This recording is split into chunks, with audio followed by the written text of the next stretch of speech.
Hi అండి, welcome back to my channel నా చిన్న ప్రపంచం. మీరు బీరకాయ తొక్కుని వేస్ట్ అని పడేస్తున్నారా? అయితే ఈ రెసిపీని ఇంట్లో తప్పకుండా ట్రై చేయండి. బీరకాయ తొక్కుని అస్సలు పడేయరు అండ్ ఇందులో ఉండే హెల్త్ బెనిఫిట్స్ తెలిస్తే అస్సలు వేస్ట్ చేయరు. మరి ఈ బీరకాయ పొట్టుతో చాలా టేస్టీగా ఉండే పచ్చడి రెసిపీ మీతో షేర్ చేస్తున్నాను. అండ్ ఇందులో ఉండే హెల్త్ బెనిఫిట్స్ వచ్చేసి ఈ బీరకాయ పొట్టులో ఫైబర్ ఎక్కువగా ఉండడం వల్ల డైజెస్టివ్ సిస్టమ్కి చాలా బాగా హెల్ప్ చేస్తుంది అండ్ ఇమ్యూనిటీని బూస్ట్ చేసే గుణాలు ఉన్నాయి. అలాగే కంటి చూపుని మెరుగుపరిచే గుణాలు ఉన్నాయి. అలాగే లివర్ని హెల్తీగా ఉంచేలా చేస్తుంది అండ్ రక్తహీనత ఉన్న వాళ్ళు రెగ్యులర్గా తీసుకోవడం చాలా మంచిది. అండ్ మరి ఇన్ని హెల్త్ బెనిఫిట్స్ ఉన్న బీరకాయ తొక్కుని మనం ఎందుకు వేస్ట్ చేయాలి? ఇక్కడ నుంచి అస్సలు వేస్ట్ చేయొద్దు. సో ఎలా చేయాలో ప్రాసెస్ చూసేద్దాం.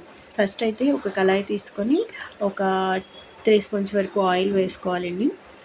అండ్ కొంచెం మినపప్పు, శనగపప్పు అండ్ జీలకర్ర అండ్ ఎండుమిర్చి. ఇక్కడ నేను ఎండుమిర్చితో చేస్తున్నాను, పచ్చిమిర్చితో కూడా చేసుకోవచ్చు, కానీ నేను ఎండుమిర్చితో చేస్తున్నాను. ఎండుమిర్చితో కూడా బాగుంటుంది, పచ్చిమిర్చి కూడా యూజ్ చేయొచ్చు. ఒక 10 ఎండుమిర్చి తీసుకున్నాను.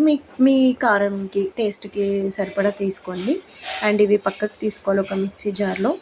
అండ్ దెన్ బీరకాయ తొక్క ఉంటుంది కదా, బీరకాయ పొట్టును కూడా ఇదే ఆయిల్లో వేసేసి కొంచెం సేపు మగ్గనివ్వాలి, ఒక 5 మినిట్స్ అలా. కొంచెం పసుపు వేసుకోండి అండ్ కొంచెం చింతపండు, కొంచెం సాల్ట్ కూడా వేసుకోవాలి. పులుపు కోసం కొంచెం చాలు చింతపండు.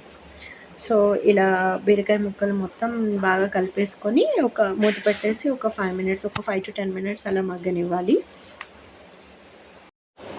ఒక 10 మినిట్స్ తర్వాత బీరకాయ తొక్కు అంతా మంచిగా మగ్గి ఉంటుంది. తర్వాత ఒక 5-6 వెల్లుల్లి రెబ్బలు వేసుకొని మిక్సీ పట్టేసుకోవాలి, అంతే. అండ్ పోపు కూడా పెట్టుకోవాలి. పోపు పెట్టుకుంటే చాలా టేస్టీగా ఉంటుంది. అండ్ ఈ వీడియో మీకు నచ్చిందా? నచ్చితే లైక్ చేయండి, షేర్ చేయండి, కామెంట్ చేయండి and please don't forget to subscribe my channel. Thank you for watching.